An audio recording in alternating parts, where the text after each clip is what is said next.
We take a moment now to speak to two new members of Congress and how they want to govern. Lisa Desjardins has that. Both of these soon-to-be House members won their districts from members of the other party. Republican Congresswoman-elect Ashley Hinson will represent Iowa's 1st District in just a few weeks, and joining her will be Democratic Congresswoman-elect Carolyn Bourdeaux of Georgia's 7th District. Congratulations to both of you, and thank you for joining us in this conversation. I want to ask you, first of all, tell us a little bit about your district and why do you think they elected you?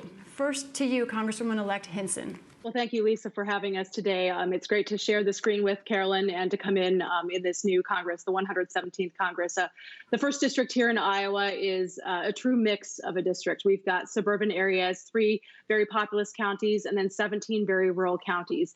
And what I did through the campaign was I did a lot of listening. I'm a mom with a minivan and a mortgage, and I drove throughout all those counties, connecting with people about the kitchen table issues that they felt like Congress wasn't getting done.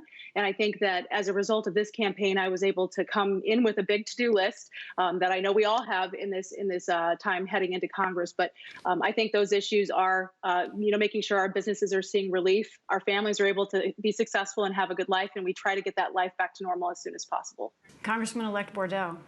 Okay, well, thank you so much for having me here. So the 7th District of Georgia is in the northeastern suburbs of Atlanta, and I talked a lot about my bipartisan background, and I have worked on helping balance the state budget during the Great Recession, worked with both parties on budgets that passed by broad and bipartisan majorities. So I really have a background as a problem solver. And this is a very, very diverse community, a very diverse district. About 25% of the people in this district were born outside of this country. And so the challenge was to really reach out to these diverse communities, to sit and listen carefully to what their problems are, and to have a dialogue with them about how to work together to solve some of the really essential problems. Let's talk about COVID. You both say that you want to be common sense politicians and reach across the aisle.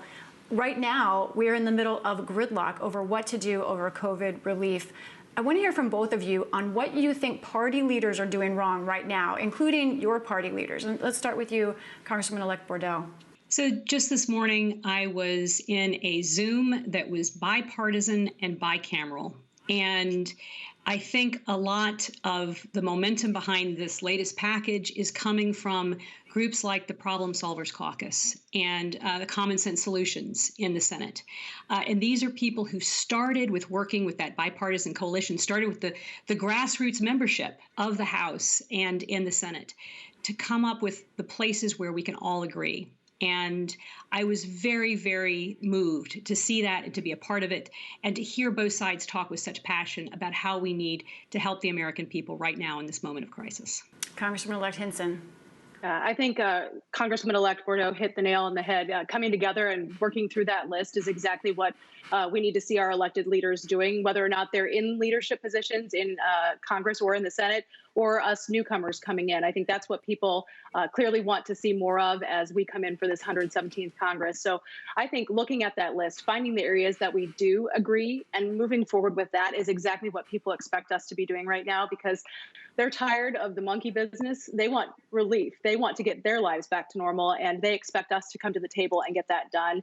Another thing the two of you share, interestingly enough, is you both won your elections by about 10,000 votes out of 400,000 cast, relatively close votes. But Congresswoman-elect Hinson, you so far have not said that President-elect Biden won. You haven't called him President-elect Biden, even though he won by a larger margin nationally than you did. Why not say that? Well, right now, my race was called on election or shortly after the election. There are no contests with my election results. I supported President Trump. I continue to support the president, and I thought he should win another term. But Vice President Biden is still receiving briefings. The GSA is moving forward with that transition. As I said, he should be able to get those briefings, but President Trump deserves to be able to move forward with the court process as he sees fit. That's his right. And it's also Vice President Biden's right to be able to move forward with that transition. So I think both things can happen at the same time, and we need to let that play out. Our electors are going to be casting their ballots soon, and then I think we'll continue to see resolution here very quickly. I don't think anyone's calling for President Trump to have fewer abilities to contest the election as he wanted, but this election was called for President-elect Biden. You're a journalist by trade. How can we see this not being politics when all of the numbers are and all of the court cases have gone in President-elect Biden's favor? There's a lot of politics being played, I would say, on both sides of the aisle here.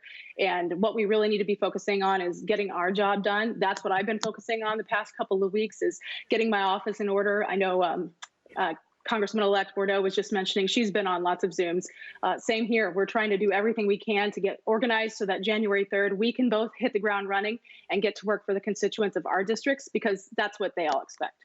Congressman-elect Bordeaux, you were the only Democrat to flip a House seat.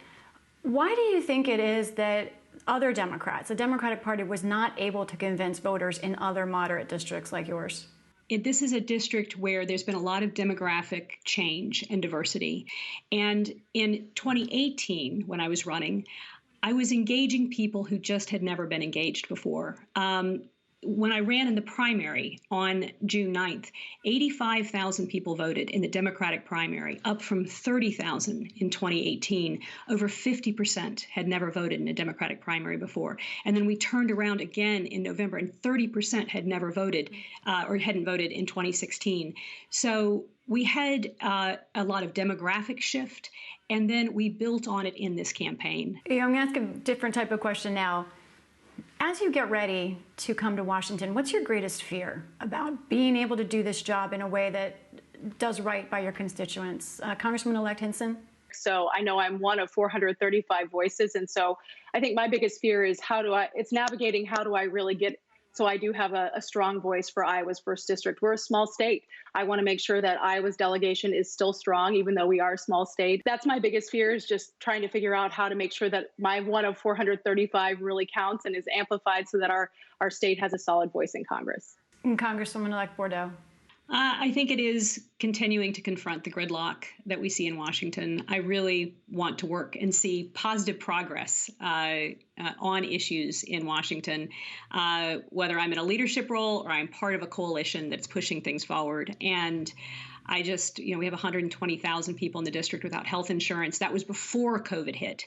And so I don't want to go up there and not get anything done and not be able to actually accomplish some things on behalf of people. Representatives-elect Ashley Hinson and Carolyn Bordeaux, thank you so much. Thank you. Thank you, Lisa.